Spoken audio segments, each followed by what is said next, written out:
ಇಲ್ಲಿ ನೆರೆದಿರುವಂಥ ಎಲ್ಲ ರೈತರಿಗೂ ರೈತ ದಿನಾಚರಣೆಯ ಶುಭಾಶಯಗಳು.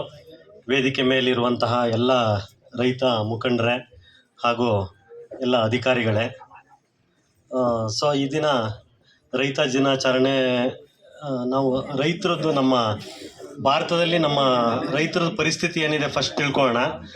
ನಮ್ಮಲ್ಲಿ ಸ್ಮಾಲ್ ಆ್ಯಂಡ್ ಮಾರ್ಜಿನಲ್ ಫಾರ್ಮರ್ಸ್, ಸಣ್ಣ ಮತ್ತು ಅತಿ ಸಣ್ಣ ರೈತರೇ 86% ಇರೋದು.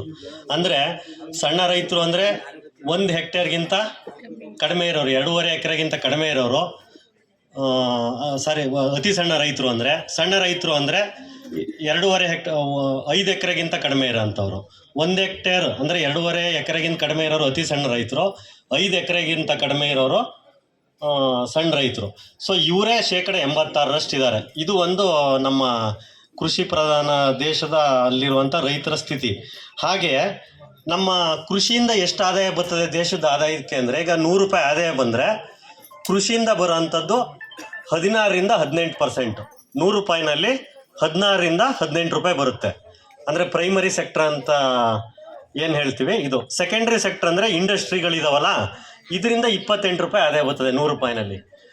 ಟೆರಿಷರಿ ಸೆಕ್ಟ್ರು, ಬ್ಯಾಂಕಿಂಗು, IT, BT ಈ ಥರದ್ದು ಇದೆಯಲ್ಲ, ಇದರಿಂದ 50-55% ಆದಾಯ ಬರುತ್ತೆ.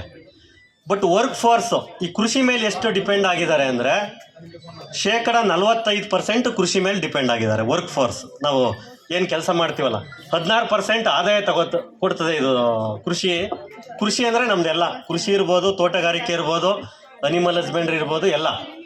ಬಟ್ 45% ವರ್ಕ್ ಫೋರ್ಸು ಈ ಕೃಷಿ ಮೇಲೆ ಅವಲಂಬಿತರಾಗಿದ್ದಾರೆ. ಬಟ್ ಅದೇ ನಾನು ಟೆರಿಷರಿ ಸೆಕ್ಟರ್ ಹೇಳಿದೆ, ಈ ಬ್ಯಾಂಕಿಂಗು, IT, BT ಇದರಲ್ಲಿ 30% ಡಿಪೆಂಡ್ ಆಗಿದ್ದಾರೆ. ಬಟ್ ದೇಶದ ಆದಾಯದ 50-50% ಕೊಡ್ತದೆ. ಈಗ ನಾವು ನಮ್ಮ ಅದಕ್ಕೆ ಈಗ ರೈತರ ಆದಾಯನ ದ್ವಿಗುಣಗೊಳಿಸಿ ನೀವೆಲ್ಲ ಕೇಳಿರ್ಬೋದು, ಪೇಪರೆಲ್ಲ ಬರ್ತಾ ಇರ್ತದೆ. ಈಗ ನಮ್ಮ ಆದಾಯ ಹೆಚ್ಚಿಗೆ ಮಾಡ್ಕೋಬೇಕು ಅಂದರೆ, ಇಲ್ಲ ನಾವು ಕೃಷಿ ಬಿಟ್ಟು ಬೇರೆ ಕಡೆಗೆ ಹೋಗಬೇಕು, ಇಲ್ಲ ಇಲ್ಲೇ ನಾವು ಇರೋಂಥ ಜಾಗದಲ್ಲಿ ಹೆಚ್ಚು ಆದಾಯ ತಗೋಬೇಕು. ಹೆಚ್ಚು ಆದಾಯ ತಗೋಬೇಕು ಅಂದರೆ ನಮ್ಮದು ಲ್ಯಾಂಡು ಲಿಮಿಟಿಂಗ್ ಫ್ಯಾಕ್ಟ್ರು. ನಮ್ಮ ಭೂಮಿ ಏನಾದ್ರು ಬೆಳೆಯುತ್ತಾ? ಇಲ್ಲ. ಇದರಲ್ಲೇ ನಾವು ಇನ್ಕಮ್ ಡಬಲ್ ಮಾಡ್ಕೋಬೇಕು ಅಂದರೆ ಈಗ ಹಿಂದೆ ಗ್ರೀನ್ ರೆವಲ್ಯೂಷನ್ ಎಲ್ಲ ಆಗೋಗಿದೆ. ಎಲ್ಲ ಪೋಷಕಾಂಶಗಳು ಎಲ್ಲನೂ ಕೊಟ್ಟು ನಿಮ್ಮದು ಬೆಳೆನ ಡಬಲ್ ಮಾಡಾಗಿದೆ, ತಳಿ ಅಭಿವೃದ್ಧಿ ಮಾಡಾಗಿದೆ.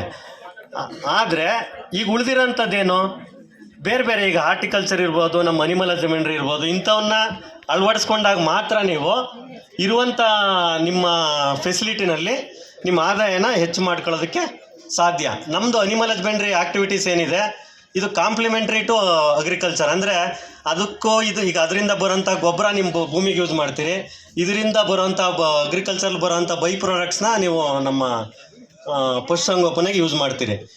ಸೊ ಇದು ನಾವು ಇದನ್ನು ನೀವು ತಿಳ್ಕೊಳ್ಬೇಕು. ಫಸ್ಟು ಮೊದಲನೇದಾಗಿ ನಮ್ಮ ಇಲಾಖೆಯಿಂದ ದೊರೆಯುವ ಸವಲತ್ತುಗಳು ಅಂದರೆ, ನಾವು ಈಗ ಭಾರತದಲ್ಲಿ ಇಡೀ ಪ್ರಪಂಚದಲ್ಲಿ ಹಾಲಿನ ಉತ್ಪಾದನೆಯಲ್ಲಿ ಪ್ರಥಮ ಸ್ಥಾನದಲ್ಲಿದ್ದೀವಿ, ಮಾಂಸ ಉತ್ಪಾದನೆಯಲ್ಲಿ 6ನೇ ಸ್ಥಾನದಲ್ಲಿದ್ದೀವಿ, ಅಂದರೆ ಕೋಳಿ ಮಾಂಸ ಉತ್ಪಾದನೆಯಲ್ಲಿ, ಮೊಟ್ಟೆ ಉತ್ಪಾದನೆಯಲ್ಲಿ 3ನೇ ಸ್ಥಾನದಲ್ಲಿದ್ದೀವಿ.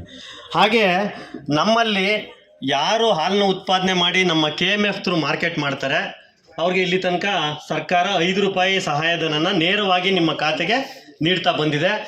ಈಗ ನೀವು ಮೊನ್ನೆ ತಾನೇ ಪೇಪರಲ್ಲಿ ನೋಡಿರಬೇಕು, ನಿಮಗೀಗ ರೈತ ದಿನಾಚರಣೆಯಲ್ಲಿ ಒಂದು ಶುಭ ಸುದ್ದಿ ಏನಂದರೆ, ಇದನ್ನು ಸರ್ಕಾರ ಈಗ 7 ರೂಪಾಯಿ ಮಾಡಬೇಕು ಅಂತ ಇದೆ. ಸೊ ಇನ್ನೇನು ಆರ್ಡ್ರ್ ಆಗುತ್ತೆ, ನೀವು ಪ್ರತಿ ಲೀಟ್ರ್ ಹಾಲನ್ನು ಉತ್ಪಾದನೆ ಮಾಡಿ ನಿಮಗೆ KMF ಅವ್ರು ಕೊಟ್ಟಿದ್ದು ದರಕ್ಕೆ ಇನ್ಸೆಂಟಿವ್ 5 ರೂಪಾಯಿ ಕೊಡ್ತಿದ್ವಲ್ಲ ಇಷ್ಟು ದಿನ ಇಲಾಖೆಯಿಂದ, ಅದನ್ನು 7 ರೂಪಾಯಿ ನಿಮ್ಮ ನೇರವಾಗಿ ನಿಮ್ಮ ಅಕೌಂಟ್ಗೆ ಮುಂದಿನ ದಿನದಲ್ಲಿ ಆದೇಶ ಆಗಿ ನಿಮ್ಮ ಇದಕ್ಕೆ ಬರುತ್ತೆ. ಇದೊಂದನ್ನು ಹಂಚ್ಕೊಳ್ಳೋಕ್ಕೆ ನಿಮ್ಮ ಹತ್ರ ಇಷ್ಟಪಡ್ತೀನಿ.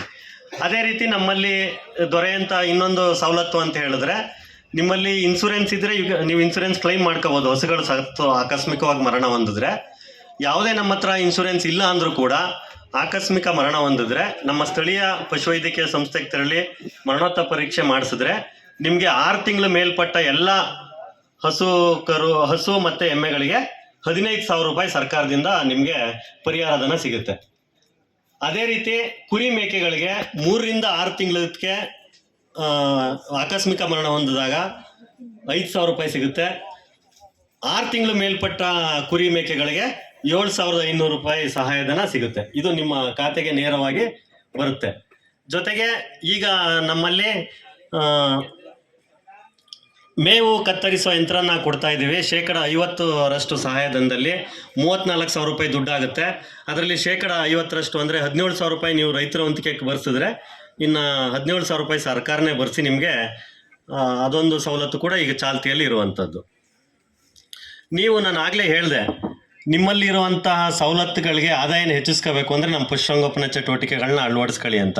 ಇದರಲ್ಲಿ ಹೈನುಗಾರಿಕೆ ಒಂದೇ ಅಲ್ಲ, ನೀವು ಕುರಿ ಸಾಕ್ಬೋದು, ಮೇಕೆ ಸಾಕ್ಬೋದು, ಮತ್ತು ಕೋಳಿ ಸಾಕಾಣಿಕೆ ಕೂಡ ಮಾಡ್ಬೋದು. ಈ ಸಾಕಾಣಿಕೆ ಮಾಡಲಿಕ್ಕೆ ನಿಮಗೆ ಕೇಂದ್ರ ಸರ್ಕಾರದ PMEGP ಅಂತ ಒಂದು ಸ್ಕೀಮ್ ಇದೆ. ಇದರಲ್ಲಿ ಅಪ್ ಟು 20 ಲಕ್ಷ ನೀವು ಲೋನ್ ತಗೊಂಡ್ರೆ ನೀವು 5 ಲಕ್ಷ ತಗೋಬೋದು. ಕುರಿ, ಕೋಳಿ ಅಥವಾ ಹೈನುಗಾರಿಕೆಗೆ 10 ಲಕ್ಷ ತಗೋಬೋದು. ಎಷ್ಟು ಲೋನ್ ತೊಗೊತೀರಾ ಅದಕ್ಕೆ 35% ಸಹಾಯಧನ ನಿಮಗೆ ಸಿಗುತ್ತೆ. ಇದು PMEGP ಸ್ಕೀಮ್ ಅಂಡರಲ್ಲಿ ಬರುತ್ತೆ. ನೀವು ಯಾರಾದರೂ ಲೋನ್ ತೊಗೊಂಡ್ರೆ ಬ್ಯಾಂಕ್ ಮ್ಯಾನೇಜರ್ಗೆ ಹೇಳಿ, ಸರ್ ನನಗೆ PMEGP ಸ್ಕೀಮಲ್ಲಿ ಇದನ್ನು ಮಾಡಿಕೊಡಿ ಅಂತ. ನೀವು ಲೋನ್ ಹೇಗೂ ತಗೋತಾ ಇರ್ತೀರಾ ಹಾಗೆ ಸಬ್ಸಿಡಿ ಸಿಗುತ್ತೆ. ಮತ್ತು ನೀವು ಆಲ್ರೆಡಿ ಲೋನ್ಗಳಿರ್ತೀರ, ಸರ್ ನಮಗೆ ಲೋನ್ ಕೊಡಲ್ಲ ಅಂತ ಹೇಳ್ಬೋದು. ಈಗ ಸರ್ಕಾರ ಮುದ್ರಾ ಯೋಜನೆ ಅಂತ ಒಂದು ಮಾಡಿತ್ತು. ಅದರಲ್ಲಿ 10 ಲಕ್ಷದ ತನಕ ಯಾವುದೇ ನಿಮ್ಮದು ಅಂದರೆ ಮಾರ್ಟ್ಗೇಜ್ ಇಲ್ದಂಗೆ ಲೋನ್ ಕೊಡಬೇಕು ಅಂತಿತ್ತು. ಈಗ ಅದನ್ನು 20 ಲಕ್ಷಕ್ಕೆ ಏರಿಸಿದ್ದಾರೆ ಸರ್ಕಾರ. ನಿಮ್ಮ ಸಿವಿಲ್ ಸ್ಕೋರ್ ಚೆನ್ನಾಗಿದ್ದರೆ, ನೀವೆಲ್ಲೂ ಡಿಫಾಲ್ಟ್ರ್ ಇಲ್ಲ ಅಂದರೆ 20 ಲಕ್ಷದ ತನಕ ನೀವು ಯಾವುದೇ ಉದ್ಯೋಗ ಮಾಡೋದಕ್ಕೆ ನಿಮ್ಮದು ಮಾರ್ಟ್ಗೇಜ್ ಅಂದರೆ ಏನು ಅವ್ರಿಗೆ ಅಡಮಾನ ಇಲ್ದೇ ಬ್ಯಾಂಕ್ ಅವರು ಸಾಲ ಕೊಡಬೇಕು ಅಂತ ಇದೆ. ನೀವು ಅವ್ರಿಗೆ ಹೇಳ್ಬೋದು ಮುದ್ರಾ ಯೋಜನೆಯಲ್ಲಿ. ಸೊ ಕೋಳಿ ಸಾಕಾಣಿಕೆಯಲ್ಲಿ ಕೂಡ ನೀವು ಮಾಡೋದ್ರಿಂದ ಈಗ ನೀವು ಮನೆ ಹತ್ರನೇ ನೀವು ಹೆಚ್ಚು ದೊಡ್ಡ ಪ್ರಮಾಣದಲ್ಲಿ ಮಾಡಲಿಲ್ಲ ಅಂದರೂ ಸಣ್ಣ ಪ್ರಮಾಣದಲ್ಲಿ ಮಾಡಿದಾಗ ಈಗ ಮೊಟ್ಟೆ ಉತ್ಪಾದನೆ ಮಾಡ್ಕೋಬೋದು. ಇದನ್ನು ಮಾಡೋದ್ರಿಂದ ಏನಾಗುತ್ತೆ ಅಂದರೆ ಈಗ ನಮ್ಮಲ್ಲಿ ಇಷ್ಟು ದಿನ ನೀವು ಕೇಳಿದ್ರಿ ಆಹಾರ ಭದ್ರತೆ ಅಂತ, ಫುಡ್ ಸೆಕ್ಯೂರಿಟಿ. ಈಗ ನ್ಯೂಟ್ರಿಷನಲ್ ಸೆಕ್ಯೂರಿಟಿ ಇಂಪಾರ್ಟೆಂಟು. ಅಂದರೆ ನೀವು ಈಗ ಗಿಡಗಳಿಗೆ ಹೇಗೆ ಲಘು ಪೋಷಕಾಂಶ ಅವಶ್ಯಕತೆ ಇದೆಯೋ ಹಾಗೆ ಕೂಡ ನಾವು ಕೂಡ ಬ್ಯಾಲೆನ್ಸ್ಡ್ ಡಯಟ್ ಅಂದರೆ ಬ್ಯಾಲೆನ್ಸ್ಡ್ ಫುಡ್ ಸೇವಿಸೋದು ಇಂಪಾರ್ಟೆಂಟ್ ಇರೋದ್ರಿಂದ ನೀವು ಹೈನುಗಾರಿಕೆ ಮಾಡಿದಾಗ ಮಕ್ಕಳಿಗೆ ಹಾಲು ಕೊಡ್ತೀರಿ, ಕ್ಯಾಲ್ಸಿಯಂ ಸಿಗುತ್ತೆ. ಅದೇ ರೀತಿ ಮಕ್ಕಳಿಗೆ ಮೊಟ್ಟೆ ಕೊಟ್ಟಾಗ ಅದರಿಂದ ಕ್ಯಾಲ್ಸಿಯಂ ಮತ್ತು ಐರನ್ ಅನ್ನೋ ಅಂಶ ಸಿಗುತ್ತೆ. ಸೊ ಇದನ್ನೆಲ್ಲ ಸವಲತ್ತುಗಳನ್ನ ಬಳಸ್ಕೊಳ್ಳಿ ಅಂತ ಹೇಳ್ತಾ ಮತ್ತೊಮ್ಮೆ ನಿಮಗೆ ರೈತ ದಿನಾಚರಣೆಯ ಶುಭಾಶಯನ ಕೋರ್ತಾ ನನ್ನ ಮಾತನ್ನು ಮುಗಿಸ್ತೇನೆ. ಧನ್ಯವಾದಗಳು.